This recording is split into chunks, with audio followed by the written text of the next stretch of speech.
सुप्रभातम्। सर्वेभ्यो नमो नमः। सर्वेषां स्वागतम्। मम नाम पंकज मिश्रा अस्ति। सहायक अध्यापकः संस्कृत विभागः महात्मा गांधी शिक्षण संस्थानं दरभंगा।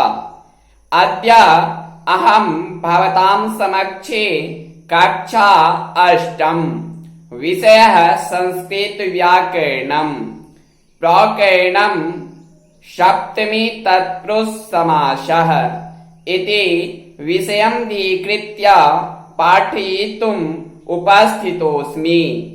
अद्य सप्तमी तत्पुरुष समास अध्ययनस्य प्रथम दिवसः अस्ति। छात्रों, आज की क्लास में मैं सप्तमी तत्पुरुष समास को लेकर उपस्थित हूं। तो पाणिनि ने व्याकरण शास्त्र में सूत्रों के माध्यम से बताए हैं सप्तमी सौंडे। सप्तमी सौंडे अर्थात इस सूत्रों का कहने का तात्पर्य है जो जिस तत्पुरुष समास का पूर्व पद सप्तमी विभक्ति में हो ऐसे सप्तम्यंत सुबंतों का सौंडादि गण में पठित शब्दों के साथ सप्तमी तत्पुरुष समास होता है। जैसे समासिक पद हैं अक्ष सौंडः। अक्ष सौंडः समासिक पद का अर्थ होता है पासों में चतुर। अक्ष सौंडः समासिक पद का अर्थ होता है पासों में चतुर। अब अक्ष सौंडः समासिक पद में अक्ष जो हैं वो पूर्व पद हैं और सौंड शब्द जो हैं वो उत्तर पद हैं। तो अक्ष सौंडः शब्द का जो अर्थ निकलता है वो पाशों में चतुर। अब ये पाश शब्द जो हैं ये अधिकरण कारक हैं क्योंकि अर्थ है पासों में चतुर। तो में का ये में जो है ये अधिकरण कारक का बोध करवा रहा है।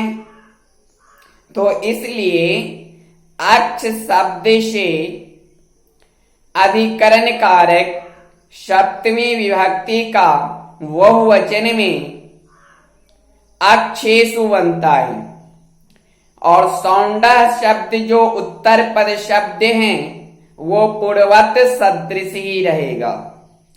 तो अक्ष सौंडः समासिक पद का लौकिक विग्रह हम इस तरह से कर सकते हैं अक्षेषु सौंडः इति अक्ष सौंडः। अक्षेषु सौंडः इति अक्ष सौंडः। दूसरा हम समासिक पद ले सकते हैं जो कार्य कुशला। कार्य कुशला समासिक पद का अर्थ होता है कार्य में कुशल। कार्य में कुशल। अब ये कार्य में जो है ये अधिकरण कारक का चिन्ह है में। तो अब कार्य शब्द में अधिकरण कारक सप्तमी विभक्ति का एक वचन में परिवर्तन होगा कार्य शब्द। तो जब कार्य शब्द अधिकरण कारक सप्तमी विभक्ति का एक वचन में परिवर्तित होगा तो कार्य शब्द से सप्तमी विभक्ति का एक वचन में कार्य बनता है। और जो कुशला शब्द हैं वो उत्तर पद शब्द हैं वो पूर्ववत सदृश ही रहेगा। तो इस तरह से हम इसका भी लौकिक विग्रह कर सकते हैं कार्ये कुशलः इति कार्य कुशलः। कार्ये कुशलः इति कार्य कुशलः, कार्य में कुशल। तीसरा है जो रण कुशलः, रण कुशलः ये समासिक पद है। रण कुशलः समासिक पद का अर्थ होता है रण में कुशल, रण में कुशल। अब ये यहां पर में भी अधिकरण कारक का चिन्ह है में, तो अब रण शब्द जो पूर्वपद शब्द हैं वो अधिकरण कारक सप्तमी विभक्ति का एक वचन में परिवर्तित होगा। तो रण शब्द से अधिकरण कारक सप्तमी विभक्ति का एक वचन में रणे बनता है। और जो कुशल शब्द हैं अर्थात कुशलः शब्द हैं वो पूर्ववत सदृश ही रहेगा।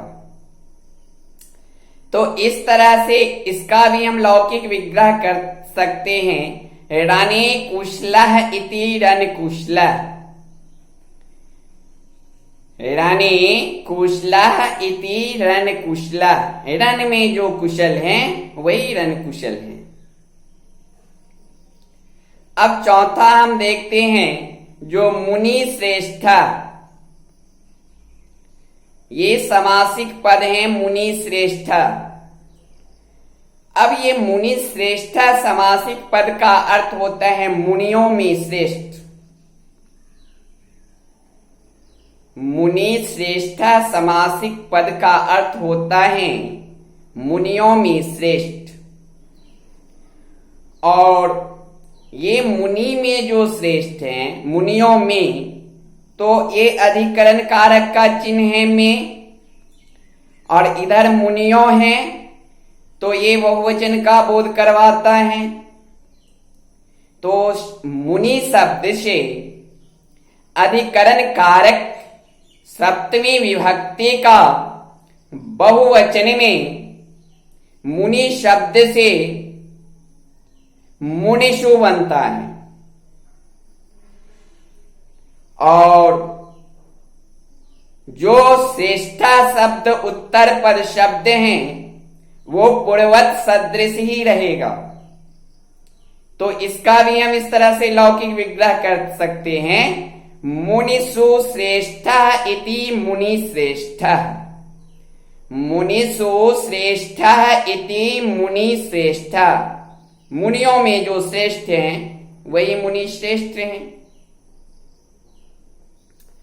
आगे हम देखते हैं पुरुषोत्तमा, पुरुषोत्तमः। अब पुरुषोत्तमः का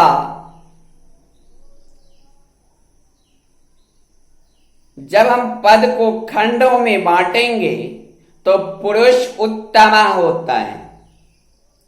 अब पुरुष शब्द जो है वो पूर्वपद शब्द हैं और उत्तम शब्द जो है वो उत्तर पद शब्द है।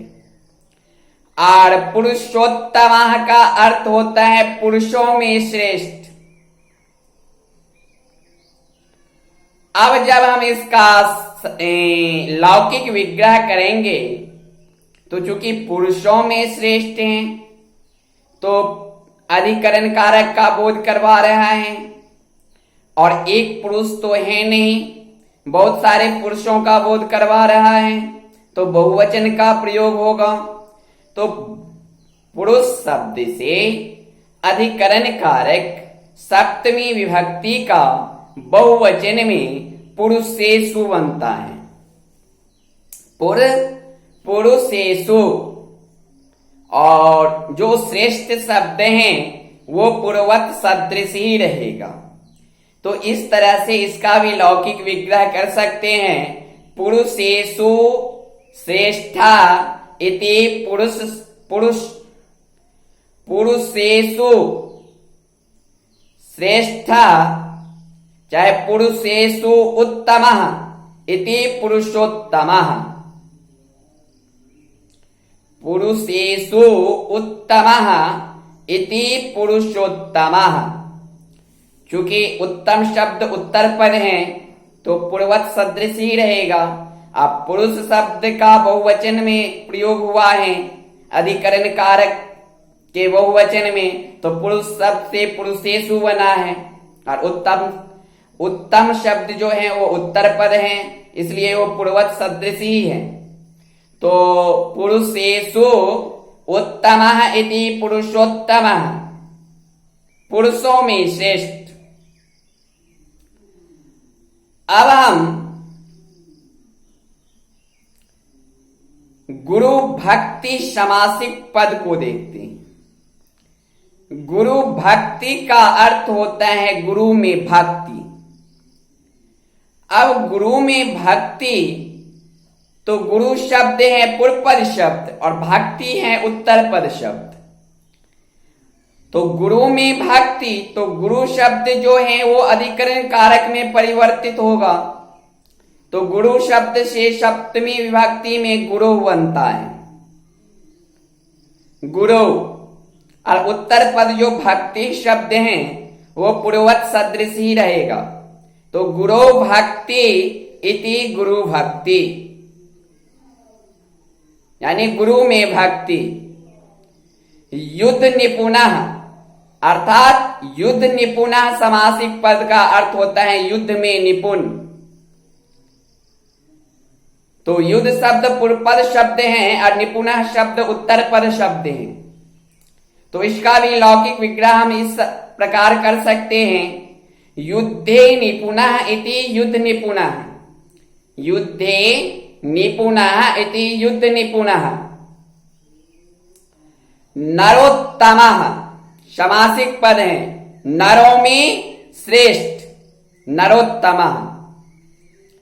अब नर शब्द जो है वो अधिकरण कारक सप्तमी विभक्ति का बहुवचन में नर शब्द से नरेशु बनता है। नर शब्द से सप्तमी विभक्ति का बहुवचन में नरेशु बनता है। और उत्तम शब्द जो है वो पूर्ववत सदृश ही रहेगा। तो इस तरह से हम लौकिक विग्रह इसका कर सकते हैं, नरेषु उत्तमः इति नरोत्तमः, नरेषु उत्तमः इति नरोत्तमः, अर्थात नरों में श्रेष्ठ। उसके बाद है विद्या प्रवीणः। विद्या प्रवीणः समासिक पद का अर्थ होता है विद्या में कुशल, विद्या में कुशल। तो अब विद्या शब्द जो है ये अधिकरण कारक में यहां परिवर्तित होगा। तो विद्या शब्द से अधिकरण कारक सप्तमी विभक्ति का बहुवचन में विद्यायाम बनता है। और प्रवीणा शब्द जो उत्तर पद शब्द हैं वो पूर्ववत सदृश ही रहेगा। तो विद्यायाम प्रवीणः इति विद्या प्रवीणः, विद्यायाम प्रवीणः इति विद्या प्रवीणः, विद्या में कुशल। छात्रों, आज का क्लास में यही समापन करता हूं। अगली क्लास में हम तत्पुरुष समास के उपभेद के बारे में पढ़ाएंगे। धन्यवाद। जय तु संस्कृतम, जय तु भारतम।